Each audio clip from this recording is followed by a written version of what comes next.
Hi, I'm Melissa. And I'm Jesse. Welcome to the Reimagine Success podcast. We're a husband and wife team who want to make a difference and change the way we all view success. We've had the privilege of interviewing so many amazing, talented, and successful guests. Each one of them experienced success in their own way.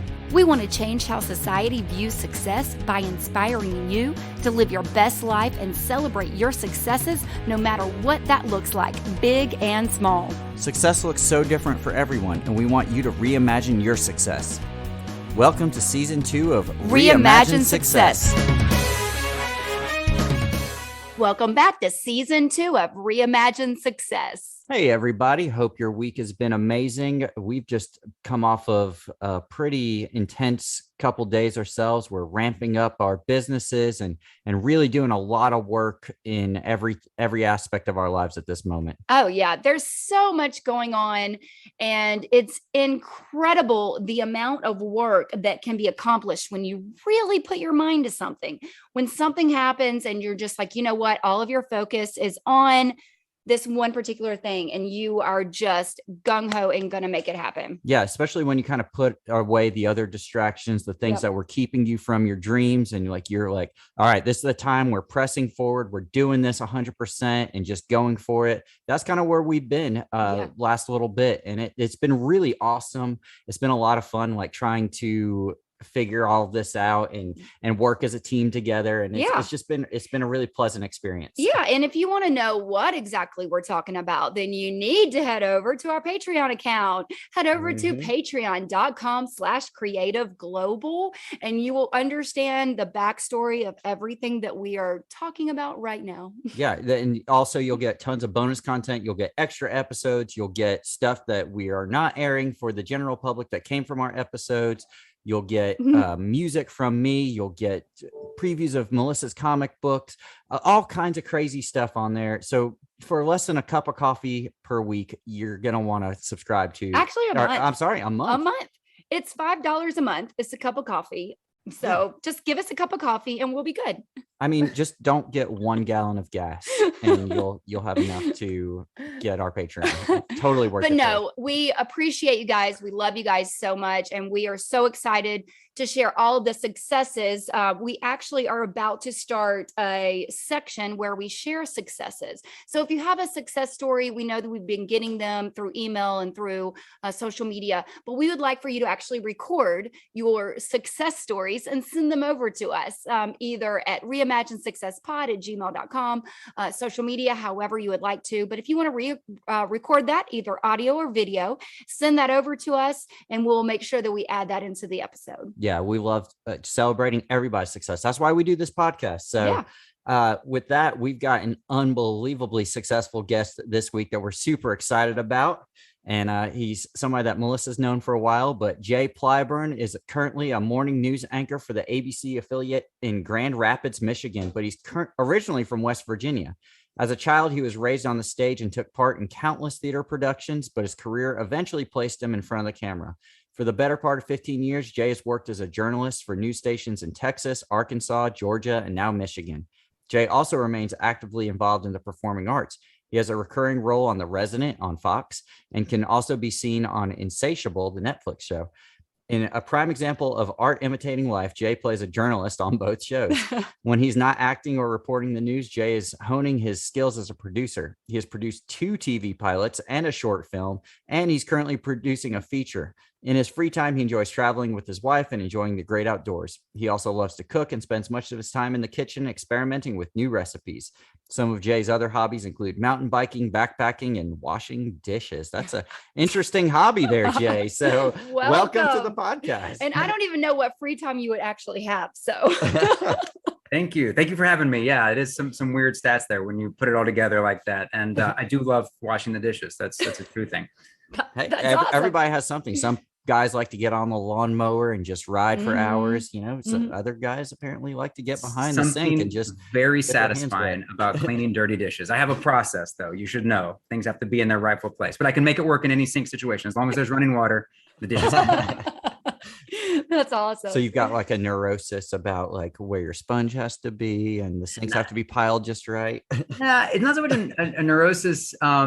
it's just an organizational aspect, I guess, of stacking the dishes to the left usually, and then moving from left to right to the wash station, the rinse station. Yeah. And, so and then the dryer, let them dry. My wife loves it though. She doesn't have to touch the dishes.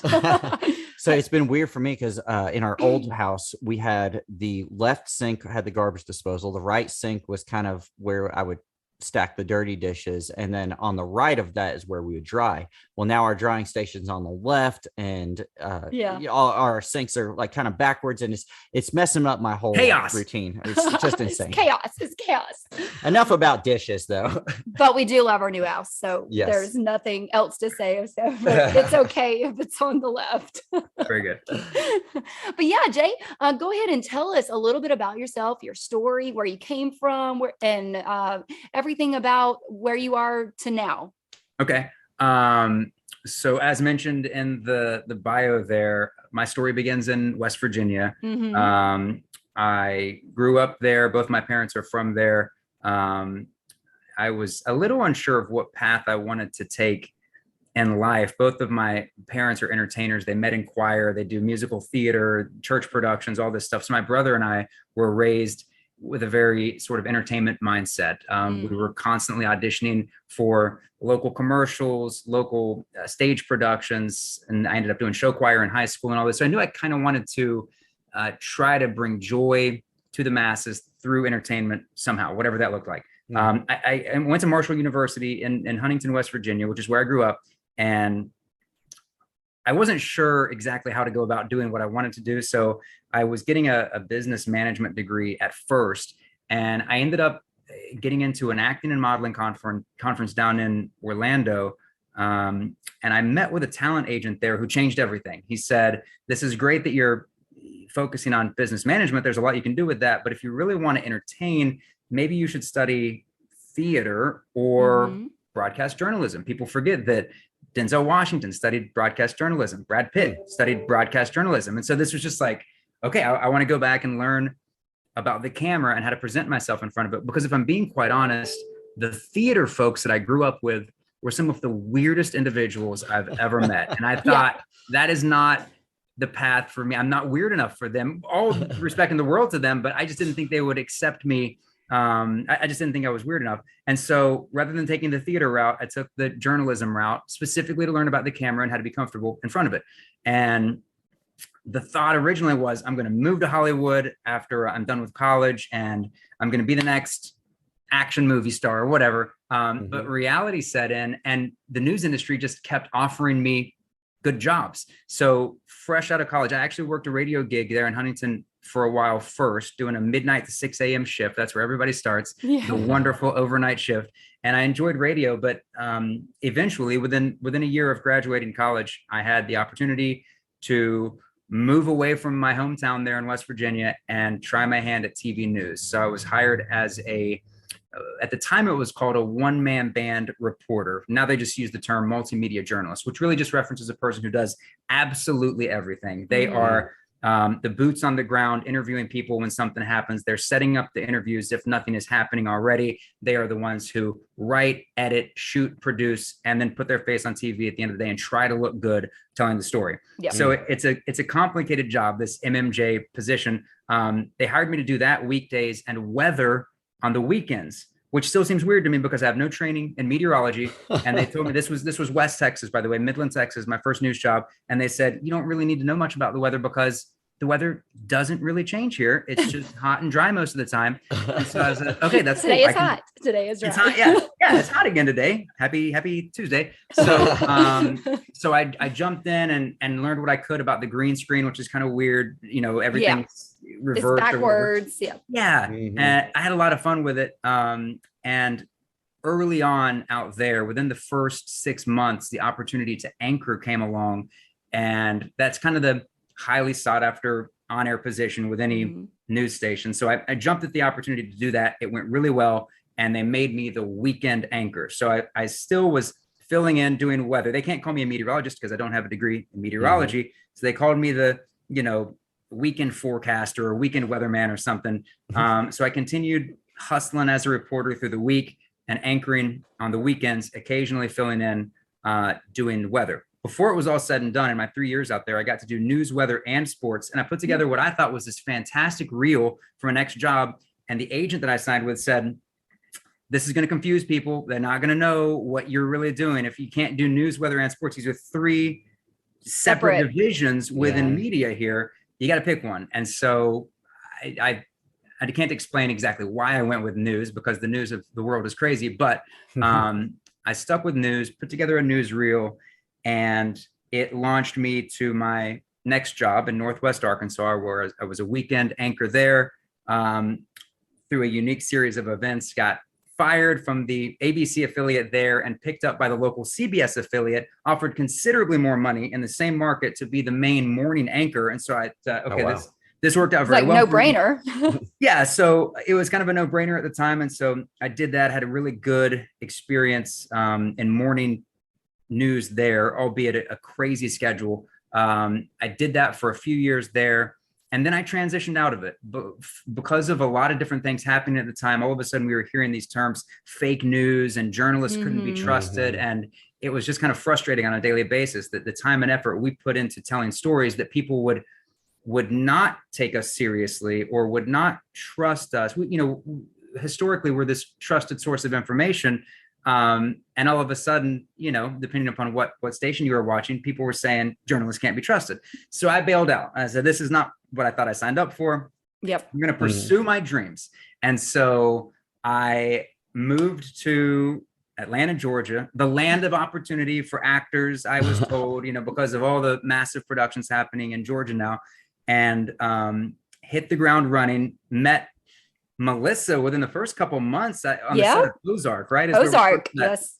I was actually telling Jesse today about Ozark, and I was like, it was so fun because we got to do like a gala scene. Yeah. And it was a lot of, friends. And so we're just at a party hanging out with all the lead actors and Jason Bateman. Yeah, Jason was actually he was the lead actor. He was also directing the episode. Yep, directing I'll never forget that, because talk about a dude that was in his element, the lead of this successful show, also directing everyone else on set. That was such a cool thing to watch.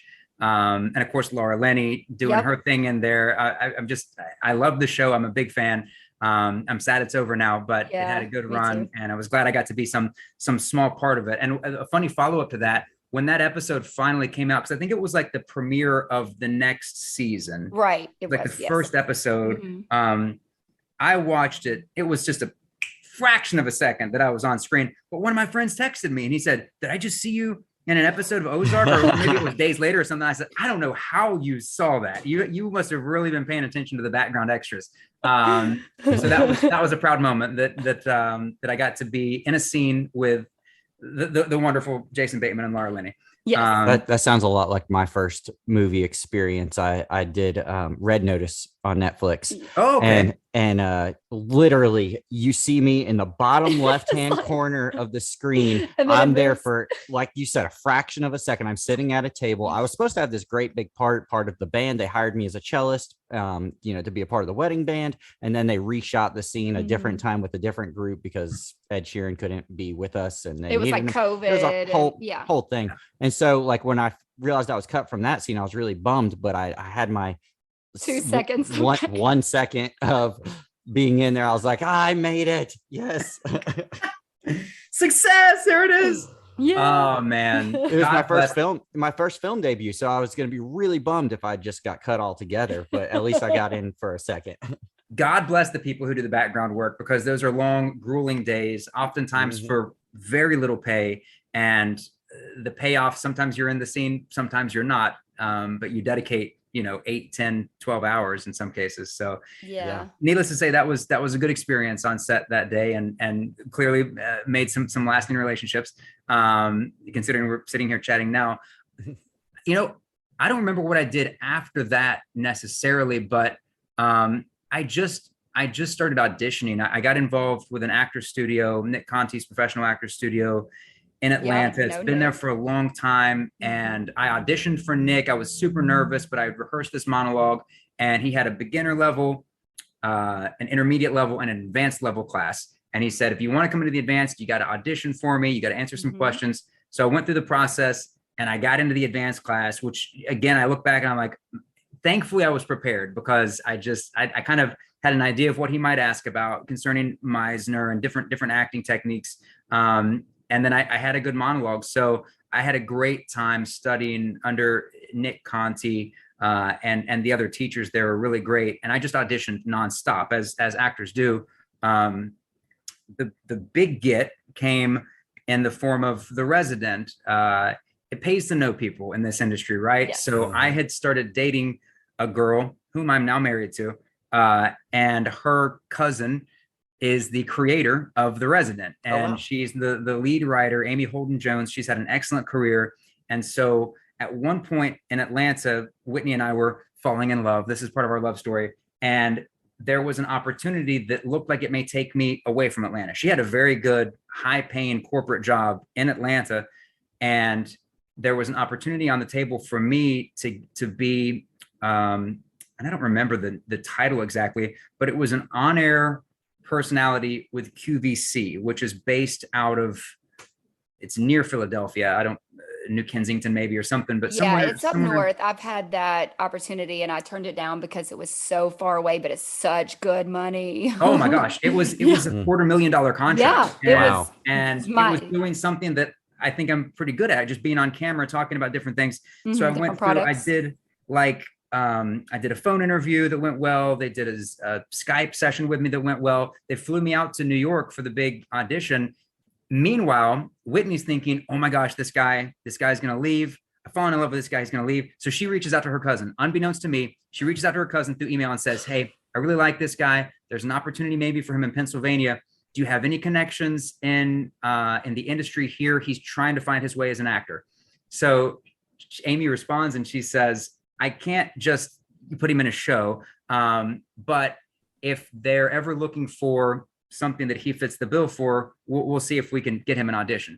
As luck would have it, a couple months later, they were looking for a news reporter on the show, a journalist. And so I got the email saying, hey, we'd like you to audition for this role. And I said, okay, this is something I know very well. I've done this at that point, 10 years of my life dedicated to TV news. So I auditioned. I actually had a full beard at the time. I auditioned with the beard, and I got the notice. They said, okay, you booked the part for, it was like 1 or 2 lines. You booked the part, but we do need you to shave the beard. Which of course I'll shave the beard for this opportunity on a net, on a Fox show. Ironically, at the same time, I had been called back into the actual TV news business. I had just agreed to start a job as a news reporter with the NBC affiliate in Atlanta, who was going to let me keep the beard. I had interviewed with them and they said, you can keep the beard. It's fine. You're a news reporter. You can have this awesome beard. So the actual news job didn't care about the beard. It was the portraying a journalist on TV that required me to shave the beard, which I've always thought was funny. And I actually, my first day at WXIA, the NBC in Atlanta, my first week actually in-house in that newsroom there was like 2 days before I shot my first episode of The Resident, which at the time it was just 1 episode.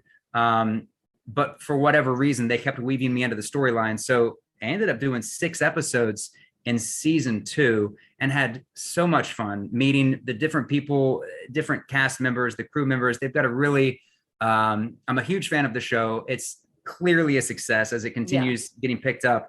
And there is kind of a sad end to this story as it pertains to The Resident.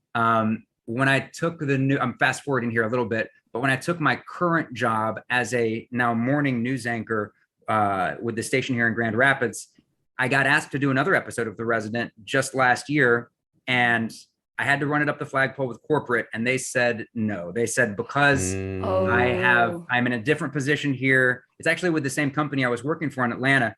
But because it's a different role and the contractual obligations, they very much own my image, and they can't control the narrative of The Resident. They can't control what my lines are. So they said, I mean, it was just a hard no. There was no negotiating. I told them, I said, this is a role that was established years ago. And they weren't having it. So once this contract is up, depending upon what life is throwing my direction at that time, maybe there's another opportunity to jump back in the mix. But anyway, I had a great time with The Resident.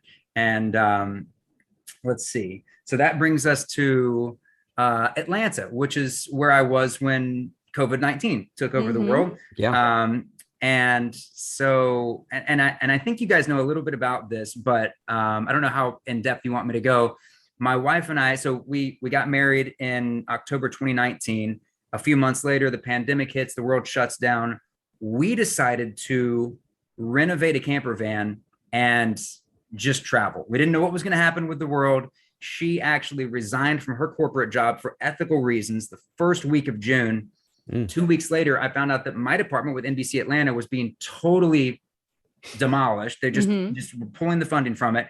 And so, and our contract at our lease at our apartment was almost up. So all of a sudden we are totally unburdened in Atlanta. We have lots of friends there and some family who we love very much. But again, the world was playing out in a way in which it's like, we don't have any reason to stay here. Let's do something fun.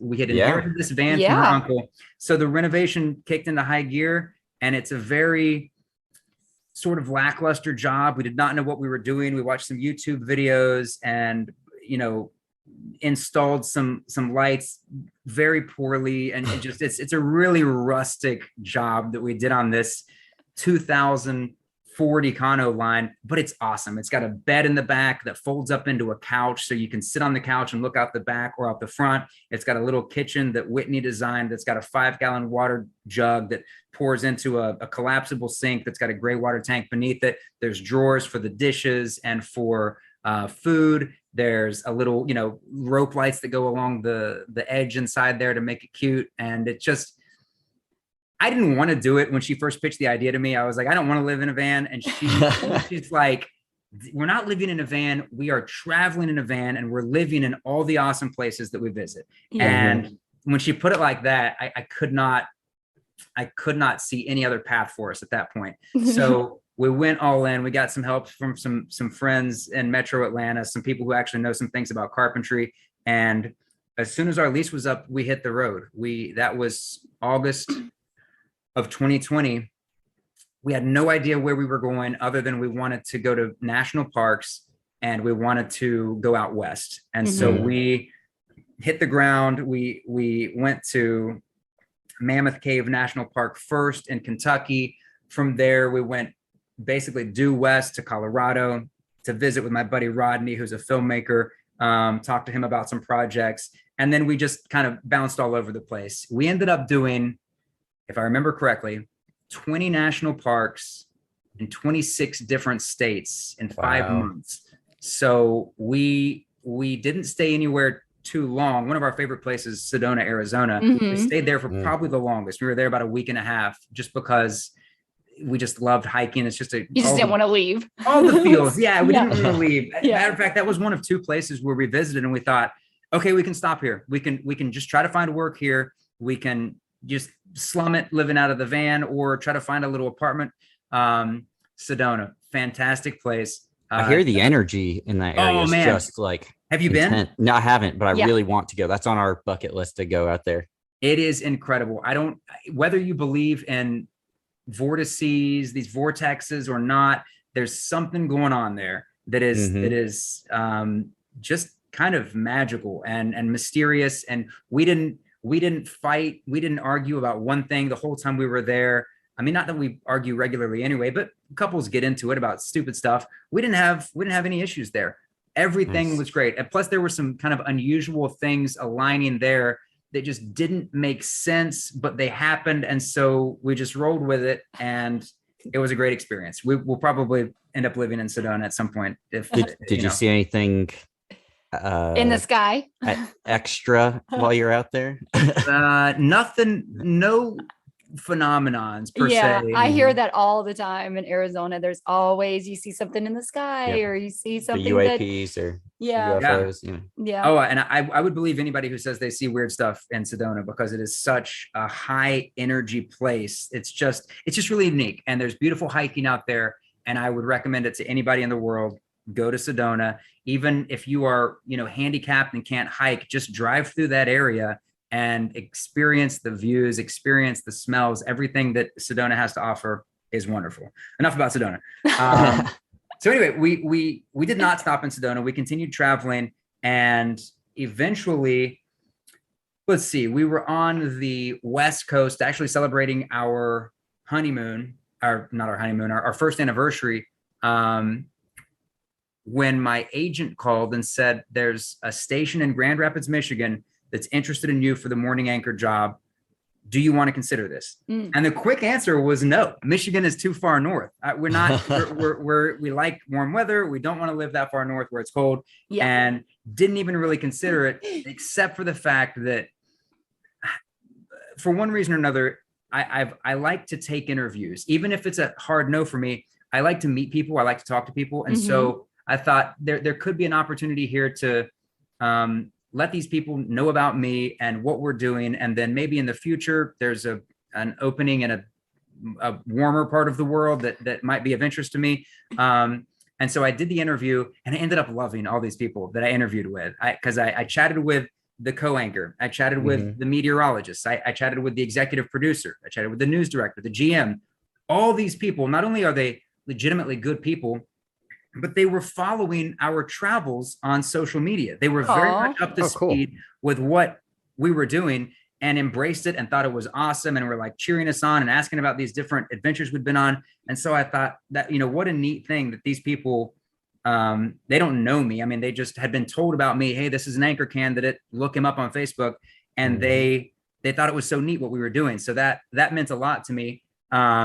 And the interview process just went really well. So we detoured our adventure and headed north and it was a unique situation because Michigan was still very much shut down during the pandemic at this point. Now we're to December 2020. And the station could not actually fly me in for an interview. They could only say, well, if you end up coming through town here, we'll get you a nice hotel, maybe give you a discount card to a restaurant or something. They hooked it up. That's all I'm going to say about that. It was a really good experience, despite the fact that it was like 10 degrees for the 2 days that we were here. Oh my gosh. Terribly cold. But again, had a good feeling about this place and the people that I'd be working with. And so fast forward to, I think it was actually New Year's Eve that year, 2020, that I got on the phone with the GM and I said, okay, there was a brief negotiation period that my agent takes care of. And we settled and said, okay, I'll sign on for a few years and be your morning anchor. So that was a little bittersweet because yay, I have this job that's going to, pay me a salary and we know what we're going to make for the next X number of years. But at the same time, the travels were about to conclude. And so like, okay, let's pack in whatever we want to. And we ended up spending the last bit of our travels down in Miami, Florida, which is where my wife is from. And that's the place to be in January, by the way. Michigan is warm. Avoid Michigan in January if at all possible. South Florida is fantastic. So we had a nice little adventure with some warm weather and the beach going and all that before driving Big Willie, that's the band's name, before driving Big Willie up to Michigan and setting up shop, which brings us to today. Was that condensed enough? Are we out of time? That was great. Yeah. That's the podcast. So thanks for having me, guys. We'll see you next time. No, we're going to dive into all of this because we have so many questions. So much that I want to dive into and unpack with all that. Yeah. Okay. So first, let's go back to the news. Let's go back to your because when I met you, you were gung-ho into acting. Like you really wanted to get into acting. You wanted to be an actor. And I know that you were a news anchor for a while and in the news life. So what, and you kind of talked about this a little bit, but how has it been for like deadlines, like tight deadlines that you have to go through and the stress, and how do you handle the stress of everything that you have to do and keep your stories real and legit? Good question. That is one of the tough factors in TV news is you're always working under the pressure of a deadline. Yeah. The reporters have it the hardest. I got to admit, anchoring is one of the easier things to do. People try to work up to this position. In most cases, it pays more. It can be better hours, although it's not if you're doing a morning show. And so what are your hours, by the way? What time do you what time do you have to get up in the morning, be at work? Yes. Guess what time my alarm goes off? 3:30. 2:30. 2:30. My alarm goes off at 2:30, again at 2:45. My shift starts at 3:15. So it's almost bedtime right now. I know, right? In the afternoon when we're recording this. So what time do you actually go to sleep? Like what's your daily routine? I'm very curious. Oh my gosh, it changes every day. But I try, my phone automatically goes to silent at 8. So only select people can get a hold of me past 8 o'clock. Okay. The double call. Yeah, the double call. Yeah, you know how it works. Yeah. And I try to lay down by 9:30. Okay. So then up at 2:30. So that's 5 hours. 5-ish hours. Oof. Is there naps that you take? Sometimes I take naps. Yeah, Okay. I really tend to do best. And I don't know if it's an adrenaline boost in the morning or what it is, but I tend to do best with 4 to 5 hours of sleep. I know some people swear by 8 hours of sleep. I've tried different schedules through the years, and 4 to 5 is prime for me. So as bizarre as it is, now it never feels good waking up at 2:30 in the morning. My wife is asleep, so I'm trying to be quiet, tiptoeing around the house, fixing breakfast and trying to make myself look presentable. 2:30 is the worst part of the day for me when that alarm goes off. Yeah. But once I get in the car and start driving, something kicks in. It's like, okay, I have to pay attention to what I'm doing now. I can turn the radio on, listen to music. And then when I get to work, it's great because I work with a really wonderful team of producers and journalists, reporters and anchors who make life very easy for me. Once I get to work, it's really a matter of discussing the way the show is stacked. So what comes first in the show, what comes last, and what stories are most important? How much time are we dedicating to weather? Is that a big talker? I imagine in Michigan it is. Yeah, I'm sure there's a lot of weather going on. Studies show that most people tune in to the news to learn about the weather, at least morning news, that is. Most people like to watch the morning show so they can figure out how to dress for the day. Do they need their umbrella? So that is oftentimes what we lead with is the weather. So yeah, once I get to work, it's a breeze. I don't want to say it's easy. I hate for people to think that. I mean, I studied this and I've been doing this for a long time. So it's easy for me. It's joyful, I guess I would say. It's something that I actually you're passionate about it. You love it. You're passionate about it, and it's not work. When you do something that's not work for you, then you're not working. You're just doing another day of something that you love. Right. Now, what has gotten hard and what is slowly causing trauma for me and for many journalists is the news coverage that we're doing. That the news is not getting any happier on a daily basis. It's actually getting far worse. It seems like, and not to go into the news of the day right now, but there's a lot of sadness in the world and a lot of people struggling, be it from COVID or from violence or from just any number of things. And we have to talk about that. Yes. And so we have to make sure people are aware that this, and this has happened. Now I feel blessed to get to do a morning show because we don't typically lead off with the bad stuff unless it's really something people need to know about. That's the evening news. They do that. The morning show is more the lighthearted, hey, we've got another cooking segment today. We get to do the fun stuff. Yeah. But there is an element of it that is depressing. And that's tough to shake, especially with some of the stuff that's happened in recent weeks. It's just, you don't get some of these images out of your mind. Furthermore, I'm the person delivering the message that this uber sad news on a daily basis. So that element of it isn't great. So I've got a question about that, because earlier you mentioned how people are less trusting of you guys now. Like you're just, like you said, you're just a messenger. You're just trying to deliver the news.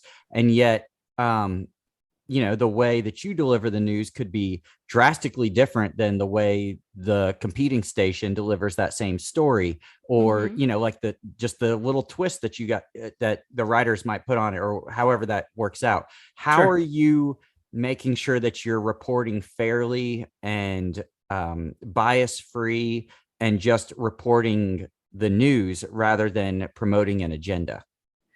We hold a lot of people accountable. We, you know, it's actually changing from the way that a lot of us learned in journalism school. You know, you contact the public information officer for the sheriff's department, and then you get the statement from them, and then you report it.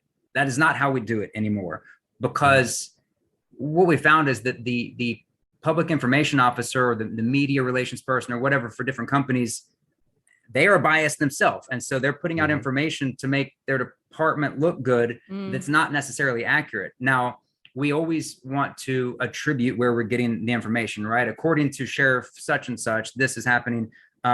We can kind of cover ourselves with that. But furthermore, we're trying to ask questions, not just of the public information officers, but of the officers themselves as it pertains to stories that involve police or sheriff's departments, asking victims questions, talking to families, talking to neighbors or people who might have witnessed something, you know, and obviously I'm referencing a lot of stuff that's going on in the world of officer involved shootings, which is what we talk about on a very regular basis. But making sure that we're not just giving the facts as they're given to us, but that we're really trying to hold certain people accountable by going out and about in the community and figuring out, are there other stories here? Is this only part of the truth? You know, that's one of the unique things about telling stories. In a lot of cases, now there's some stories that are fun. There's a fair happening this weekend. I don't really have to do much digging to get some hard-hitting news story about an upcoming fair. Right. But there's gonna be a Ferris wheel. There's a Ferris wheel. They're gonna have teddy bears that you can win. But for some of the more impactful stories, there are very much two sides to the story. And so it's a matter of finding both sides, which is tricky. It's very tricky. And sometimes it takes days or weeks to get the story right, which is why I have so much respect for the reporters who are grinding away on a daily basis, because the reporters, they go in whatever time their shift starts. There's different shifts throughout the day. Some people go in on my shift or around 3:15 in the morning. Other people go in the afternoon, but they go in with their story ideas, and then they make the calls, and then they go do the interviews, and they get the footage, and then they put it together, and it's on the air by that evening, by that night. Within an 8-hour time frame, they've done everything to tell a solid story. If they're doing their job right, they are telling both sides of the story. I don't have to do that anymore, thankfully. Sometimes I have to report, but like I said, I have kind of the easier job, which is to oversee what the reporters are doing and then just be the deliverer of news, for lack of a better term, throughout the course of, in our case, it's a 2.5-hour morning show. So it's a lot of talking, but it's also, I take the job very seriously. And I don't even remember what the original question was here. We've detoured. Basically, how you balance being a factual, everything being factual. And not putting your own biases and that sort of thing. So, well, and bias, I mean, I think bias is going to creep into scripts, whether you want them to or not. What's nice is to have a system of checks and balances in which it's not just person A writing a script and then putting it on the news. It usually goes through a few different channels. So for myself, for instance, I will write a script and then I will have our executive producer look at it. And our dude, Brad, in the morning is incredible. He was also a big selling point for me coming to the station because he knows what he's doing. And he is a fresh set of eyes on my script. So even though I think I've written it perfectly and everything's going to line up with the sound bites that I've got, he'll look at it and say, well, this is kind of opinionated if you say it like that. So what if you reworded it like this? And thank you, Brad. That's why you have the job that you have. And actually, he did this again recently. I put together a story about, it was involving bank fraud and a local bank. It wasn't necessarily fraud, but anyway, the bank would not give me a statement. I kept reaching out. This woman claims that her money disappeared unfairly. It was taken out of her accounts, yada, yada, yada. I got her interview. I needed to get the other side of the story. The bank just kept saying, we're not going to talk about it. We're not going to talk about it. Said, well, if you guys don't talk about it, then I'm going to do this. I kind of tried to scare him a little bit. I'll be honest. I told him, I said, I'm going to do the story and I'm going to say such and such bank refused to comment, which by the way, that never looks good if the business refuses to comment. So we did the story, got permission from management. We did the story. And we didn't exactly say they refused to comment. They had given me a little bit of information to say, yeah, sometimes this happens depending upon what account you have. This is in the bylaws that you sign and so on. Well, the day that we went to run the story, I come from a film background, right? So I had added this fancy music in the background that was uber like, and creepy is not the right word. It was haunting. It was just like suspenseful, suspenseful. Yeah, it was beautiful. It was like this little short film that I put together, and I had a slow push into the bank logo.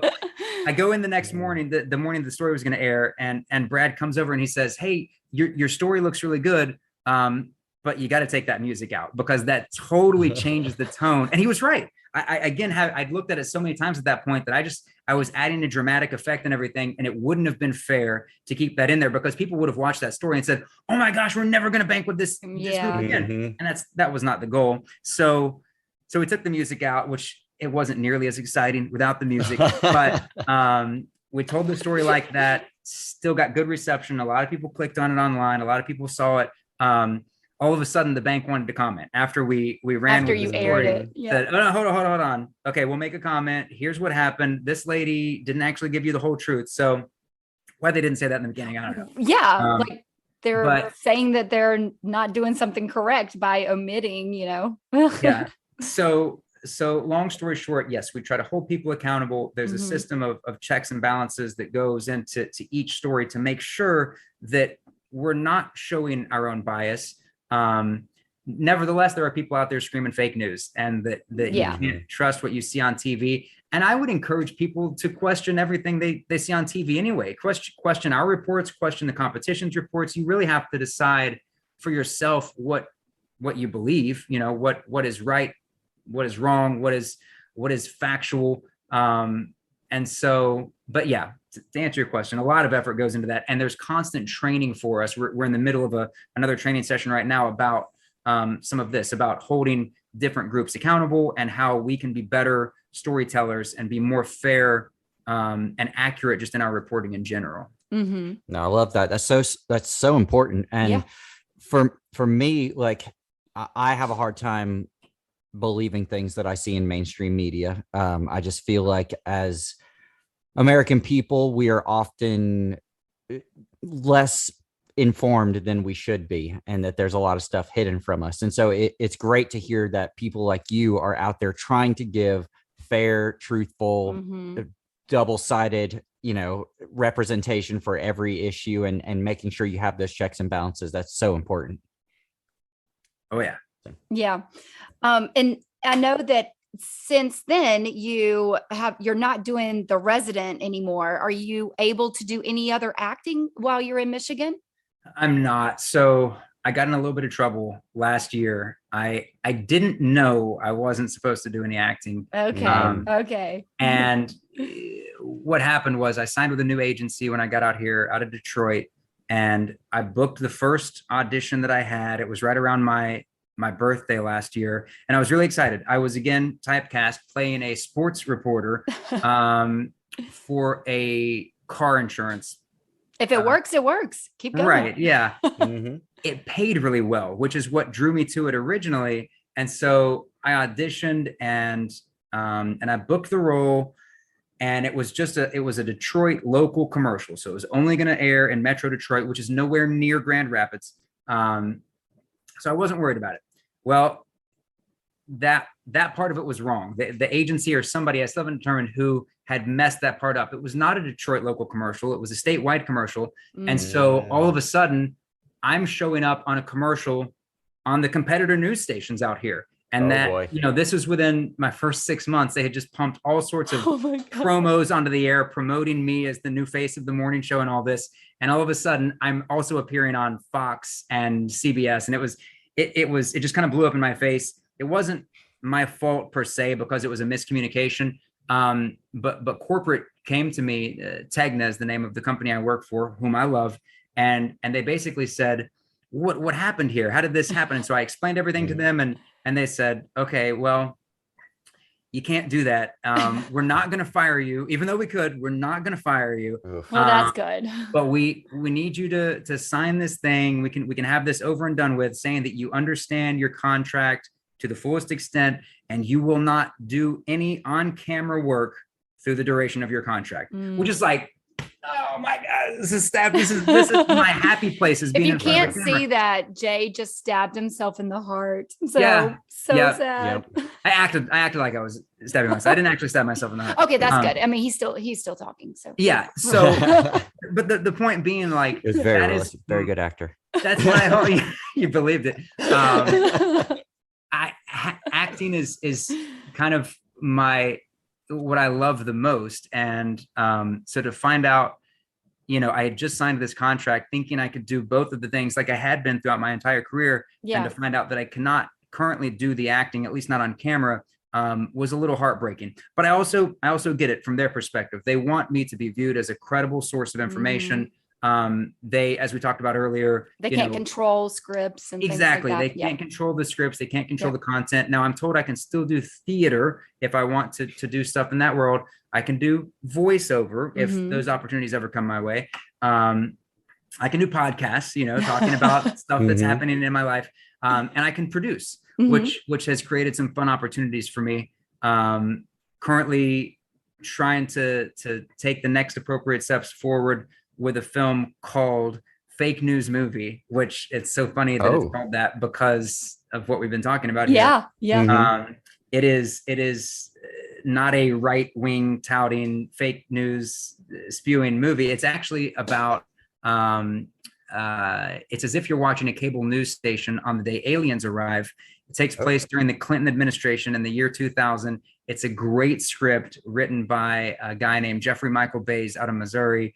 And this was an award-winning radio show years ago that he adapted into a screenplay.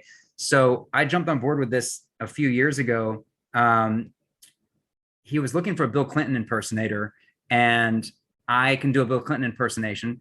And so I auditioned, or I sent in my resume and headshot, and he responded. He's like, "You don't look anything like Bill Clinton." But I can do the voice. I didn't know if that was what you were going for. Can we hear the voice? I know. I'm so curious now. I did not have sexual relations with that woman, Miss Lewinsky. And then about a week or so later, he said, "In fact, I did have sexual relations with that woman, and it was inappropriate." Something. I don't remember. That was really good. Brilliant. Not bad. Bravo. That's the one accent I can do, or impersonation. So, but he told me, he's like, you don't look like the guy. I need somebody who looks like him. But I see that you have a history in TV news. Would you be interested in helping me produce this? And then I think there's a better acting role. So he ended up casting me as a White House news correspondent in the film, which we shot years ago. Yeah, it makes sense. And then I've, kind of helped him piece together the rest of it since then. We actually shot a portion of it in Atlanta. We shot two key scenes in Atlanta when I was there. And now we're just trying to get funding. I mean, it's the hardest thing in the world is to get funding to finish the project. So if anybody watching or listening to this would like to take on an extremely risky endeavor, which is investing in a feature film, there's a lot of money to be made. Yes. Yeah. There always is. There's there always is money to be lost too if nothing happens with the project. But I believe in this project, which is why I've stayed attached to it. So that's one of the projects I'm producing right now, and thoroughly enjoy that process of just talking to people, pitching to people, trying to get people on board, and just trying to find my way as a producer. I don't know much about producing, but I'm learning as I go. Yeah. Well, and that's the way to do it. Yeah, I'm super intrigued by this, and I'm very looking forward to when you finish this project, because the concept of that, it just sounds great. It sounds so cool. So I'm a believer in aliens and all of that stuff. And me too. I mean, it's been in the news. People aren't paying attention. I think the news is so crazy these days that, like, when the news is actually reporting on UFOs and they're like, UFPs, whatever, that's just like old news back in the 60s. Yeah, like it's just what else is going to happen in our world? But like literally, like we're talking about life from other planets visiting Earth, and people aren't getting excited about this, and I don't understand why. So the fact that you're making a movie about that and calling it fake news is so perfect, because I feel like that's the temperature of everything that's happening in our world today. Yeah. Yeah, the kicker there is the term fake news is triggering for a lot of people these days, especially people in the world of media. So we've had recent conversations about, should we reconsider the name? Because we don't want the name, the title of the film, to be a turnoff, because it's actually a well thought out script that deals with corporate greed and manipulation as it pertains to TV news. It's just a well thought out script, and I think it's hitting at a time when it makes a lot of sense. It's very timely. But yeah, I think the title is great.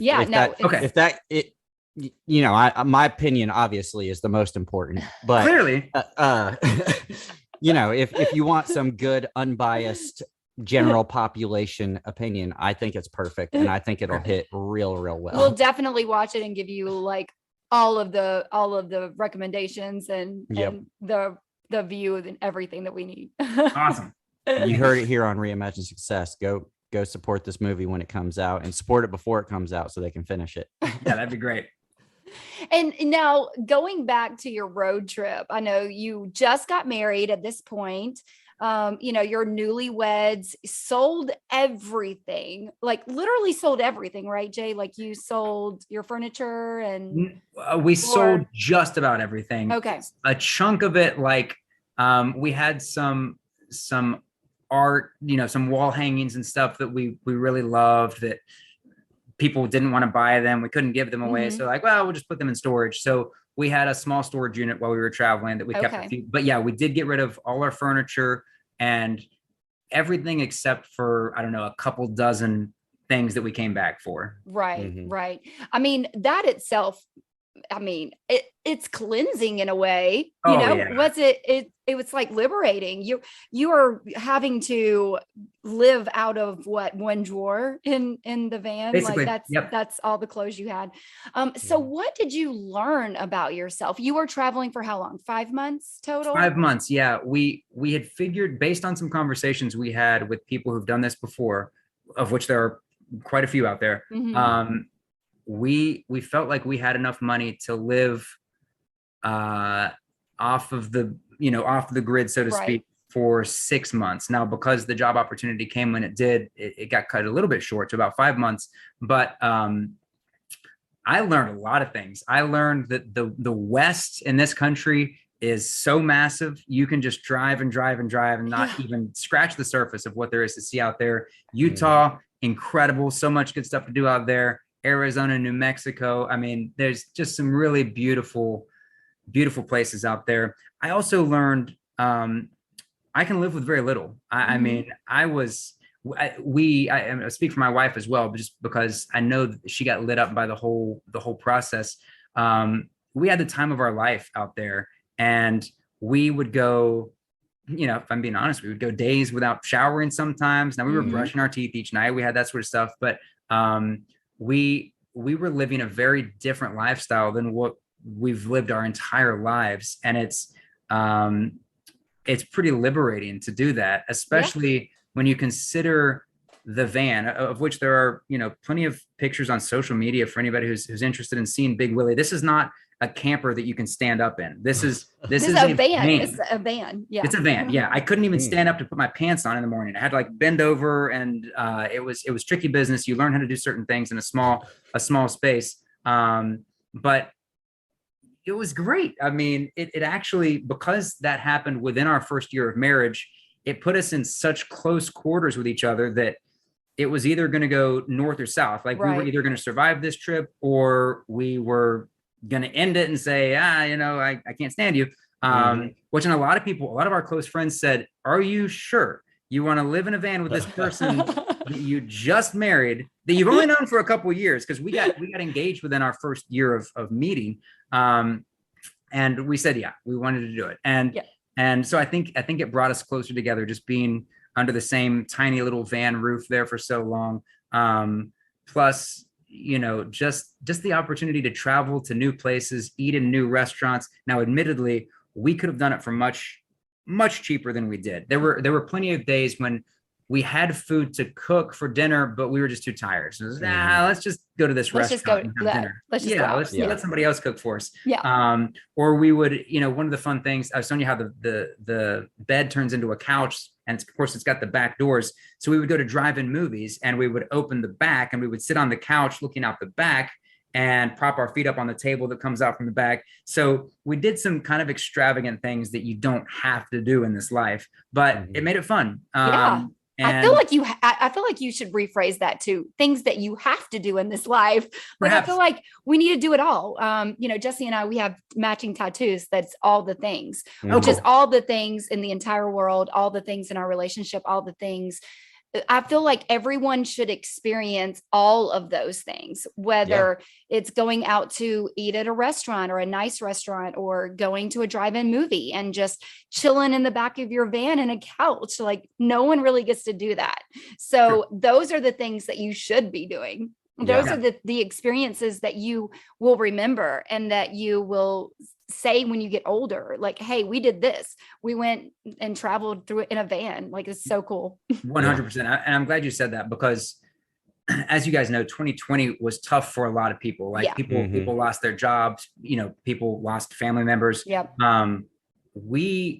We kind of embraced the craziness of it and hit the road. Now, we were careful. We were still, it's funny. Our parents were kind of concerned about it at first because of the social distancing that we were hearing about and mask wearing and all this. And we said, we're leaving Atlanta where everybody's packed into the same, we would walk in Meijer, and people are not Meijer. What are there Meijer grocery stores there? Kroger. Yeah. We have Meijer up here. Yeah. We walk into Kroger or different, Walmart or whatever. And there's just people roaming the halls there, or the aisles with or without their masks on. I said, we may actually be safer leaving this area right now. And of course, being in a van by yourself.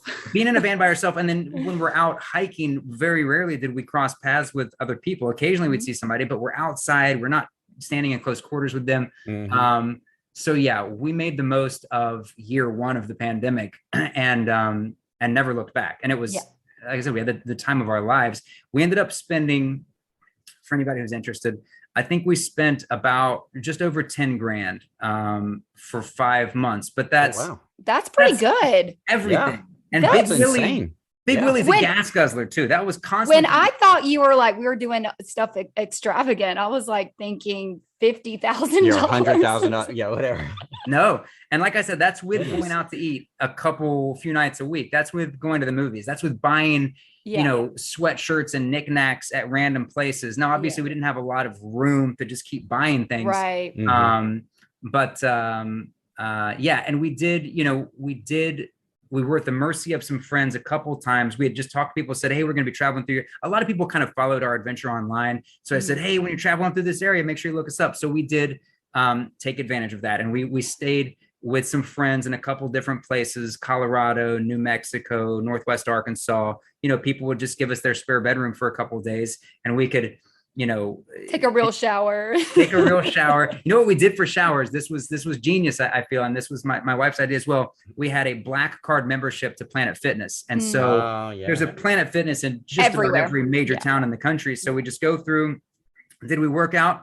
Hell no. We just went in and used the bathroom, just got a nice shower and got dressed for a date on the town or whatever. And then it's worth $10 a month. And many of them are 24/7. We could go and some of them even let us park in the parking lot overnight. So we could do our night rest there, and still had access to a bathroom in the middle of the night, which was nice.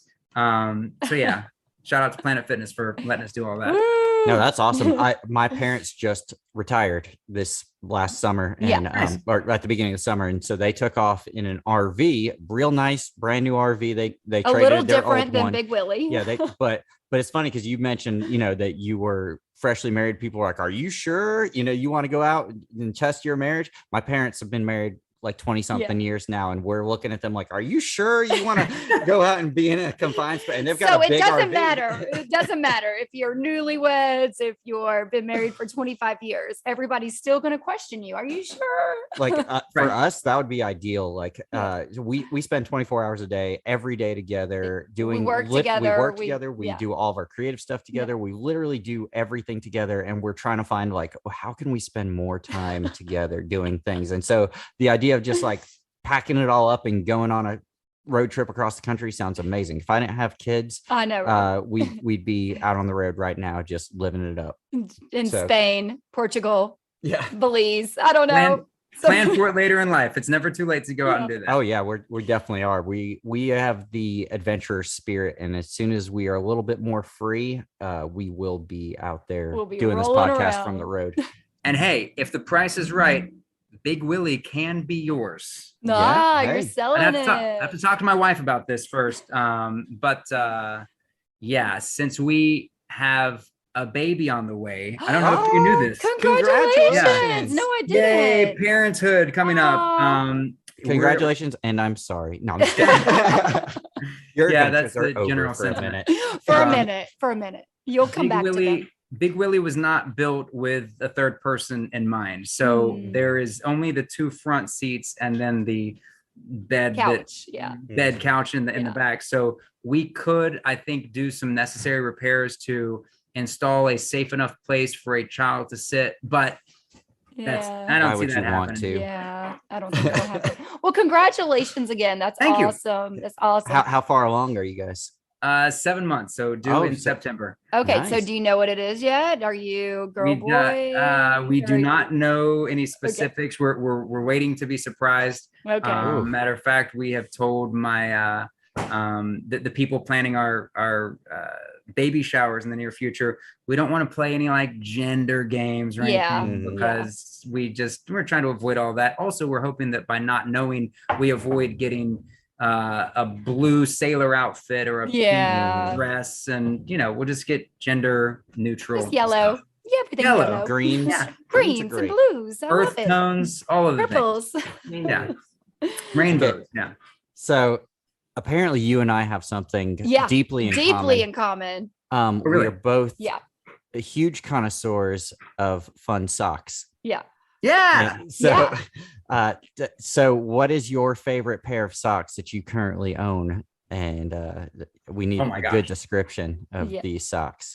And if you guys don't know, you need to go to Jay's Instagram page and look at all of his fun socks. I have some blue and orange striped ones on right now. Very nice. I'm barefoot right now. Otherwise, I'd show my fun socks. So Melissa got me for Father's Day this awesome pair of socks that have an alien and a UFO, and it says "I believe" on it. And I love those. All my favorite socks are space themed. I've got another one that's got some planets on it. Another one that's got like the I Nebula. So my parents that I just was talking about, they actually own their own sock business.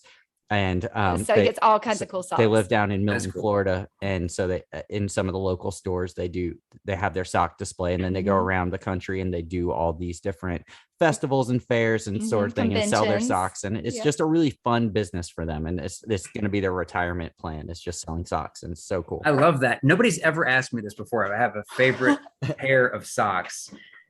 I mean, I have so many colorful, crazy socks. It's tough to think of a favorite pair. The one that comes to mind, oddly enough, is a pair that I've had for a long time, and they are red.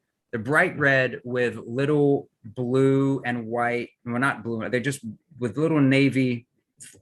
I'm trying to remember the name. It's a type of design on garments where it's like a swirl, and then there's a piece that comes off the side. Like a paisley? Like a paisley. Yeah, thank you. It's got little blue paisley spots on it.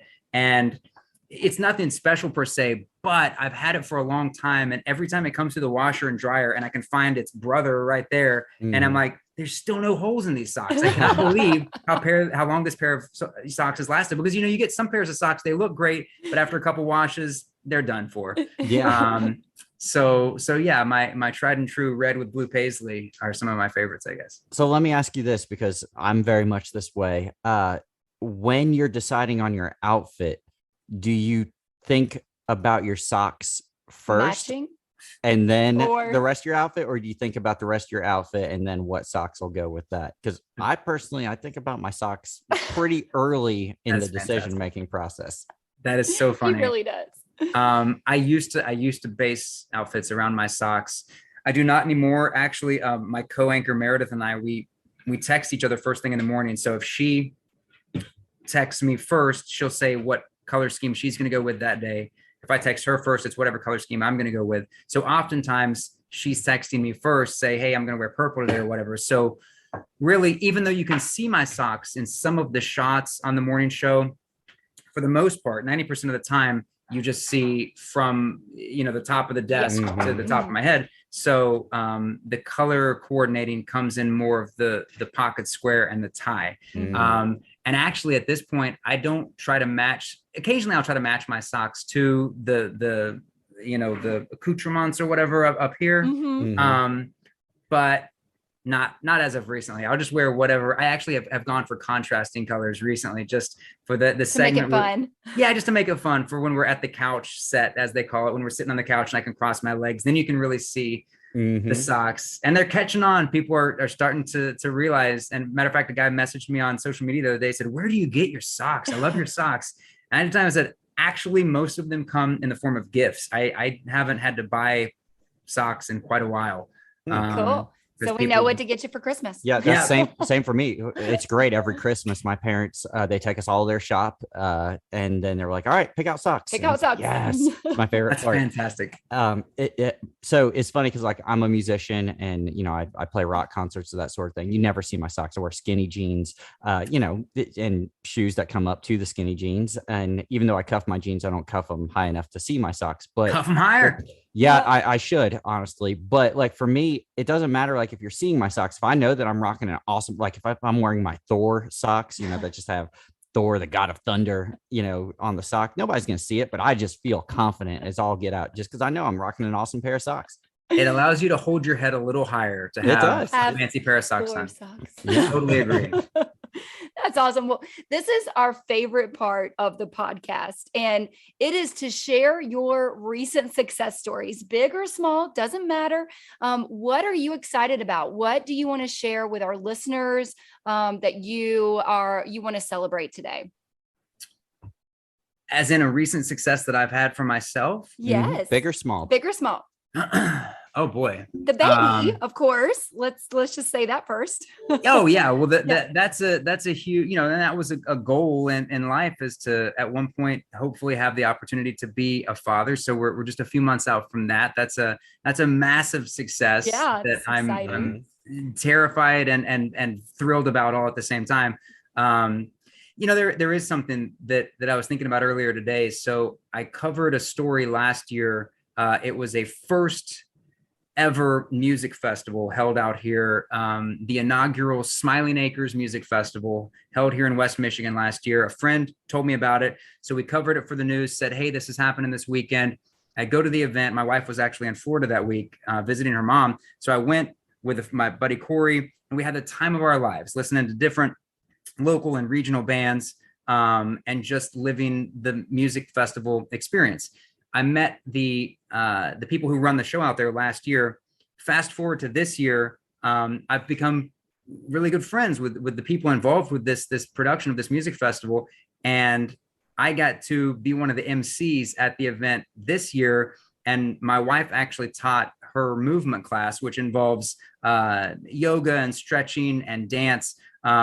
So she was one of the workshop leaders, and I was one of the MCs, and that felt like a great success because, again, I didn't know anything about it last year. We're just covering it for the news because it's a local event. So within 1 year, we got to know these people well enough to now we're actually kind of part of the act. And so that felt really good. It was just this past weekend, just a couple of days ago. Nice. And it was a massive success again from all appearances. And so, yeah, it's, weekly, there are things that I get to do through TV news that bring me joy. Whether or not anybody else would call it a success, I consider them small successes. And sometimes it's just meeting people or getting to have a conversation with somebody and help them tell their story, whatever it is. Yeah. Or like I said, getting to MC an event that we covered on the news last year. It felt good. That's really cool. I mean, it's cool that you make relationships that you can go into different part of your lives. Like, right. On the podcast, we meet so many people from all different walks of life. And if we can send them a client or, send them some business or, or vice versa, it's just, that's what makes our day. Right. It's so much fun to do different stuff like that. It's cool that you're getting involved in your local community in such a big way and really like making an impact there. And that's what we love. We love to see people who have great attitudes and great personalities and just are good humans, just trying to make good things happen in the world. Make positive choices and make the world a better place. Amen. Yes. Yep. So now, Jay, where can our listeners find you? Social media? Yeah, where can they see those beautiful socks? Yeah, right. Yeah, the socks are definitely posted up on a weekly basis on Instagram and Facebook. I don't use my Twitter that much, although I'm trying to get back in the groove with it.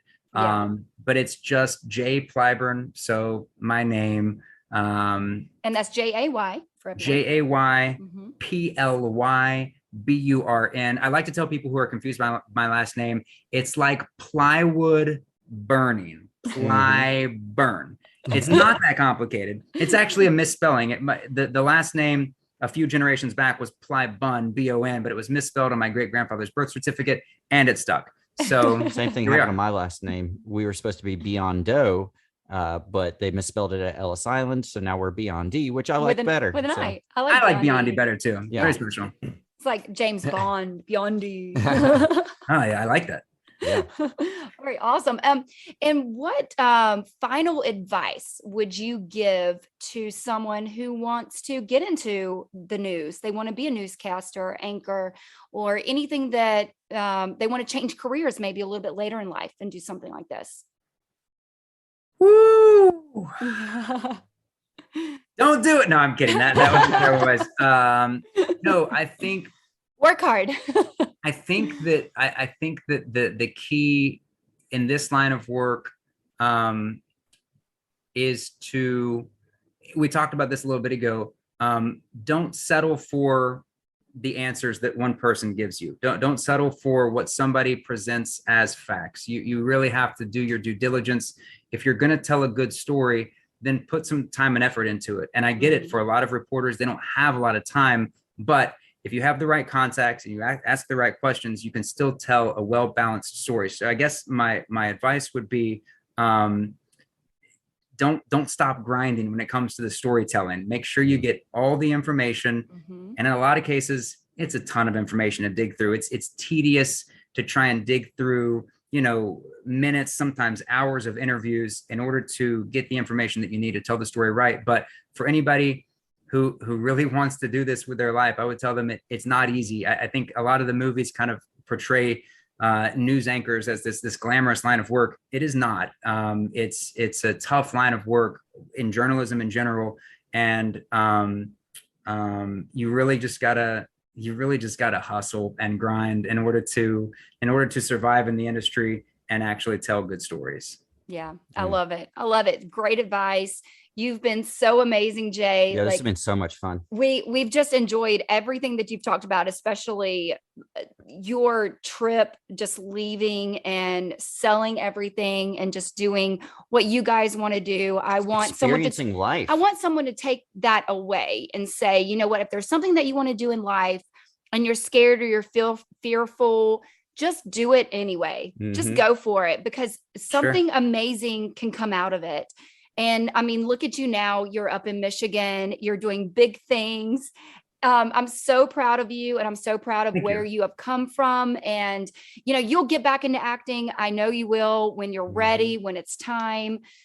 Just, keep doing exactly what the universe is giving you. So just keep going. And on that front, I would give people that advice as well. Yeah. If you've ever thought about hitting the road and doing a trip out west, or even just a weekend long visit, I think a lot of people are held back by the idea of, we don't have enough finances, or, we've got the kids to think about. We met all of these people on the road that travel with their children. They work remotely. Or we met people who really don't have much money, but they're making it work. They'll pick up odds and ends jobs as they travel. It can be done. If you have the opportunity to travel, just do it. It's so rewarding. Love it. Yeah, love it so much. Well, we are going to get you back on, because we're going to talk about the movie. Yep. As soon as it's done, you're coming back on. Yeah, you're coming back on. You're going to talk about it. We're going to promote it. Sounds great. And talk about everything that you're going to be coming up into and all the adventures that you're going to have in the future. Thank you for having me, guys. This has been very fun. Yes, it's been awesome. Thanks for being on, and we'll talk to you soon for sure. Thanks so much. Bye. Wow. Now that was fun. That was fun. He's such a great guy. I really enjoyed that. I know. Well, I knew you guys would get along because of the socks. Yeah, the socks. And clearly he shares the same views on aliens. He's my new bestie. No. Oh, that's too funny.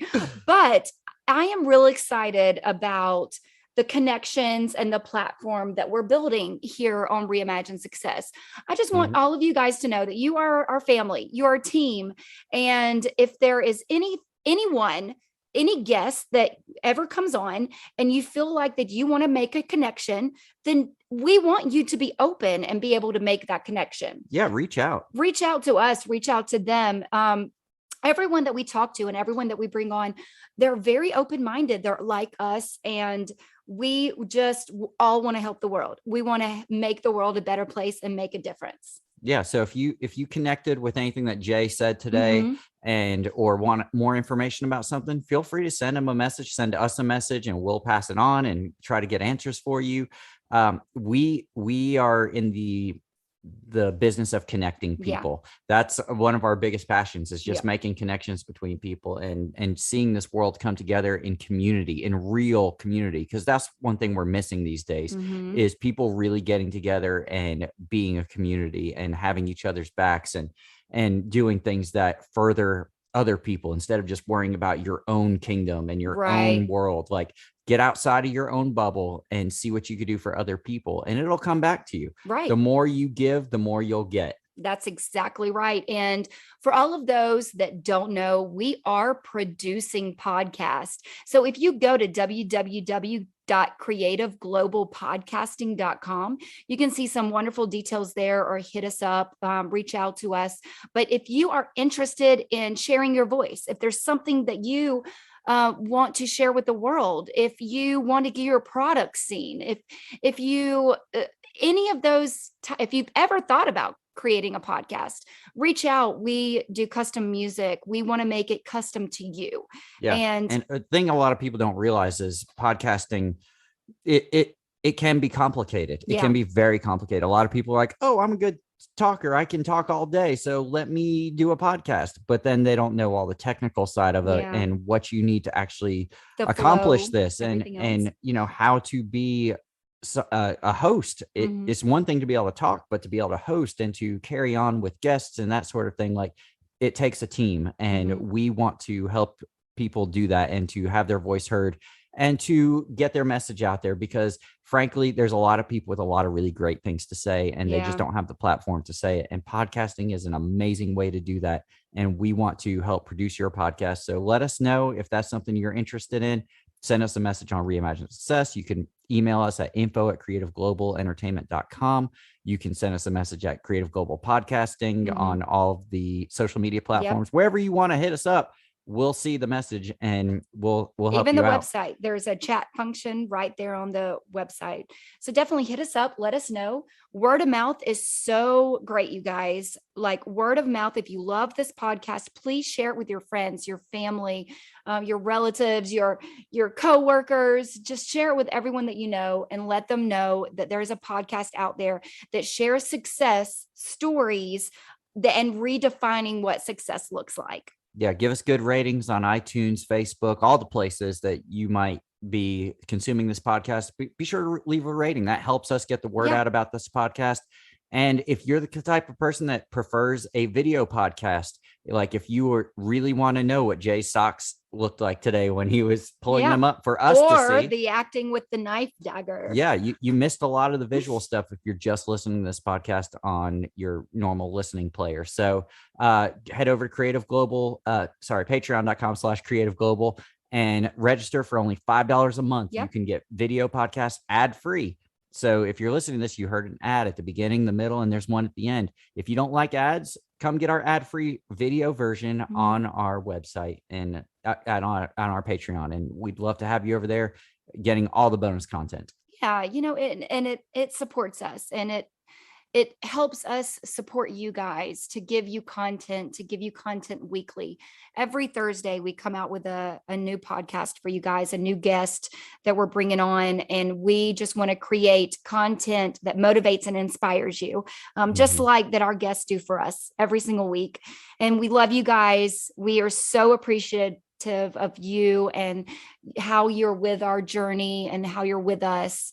And we just are so thankful for you guys. Yeah, it's always great being able to be hosts of this podcast and just getting to talk to you guys every single week. So with that, this has been a Creative Global Podcasting production.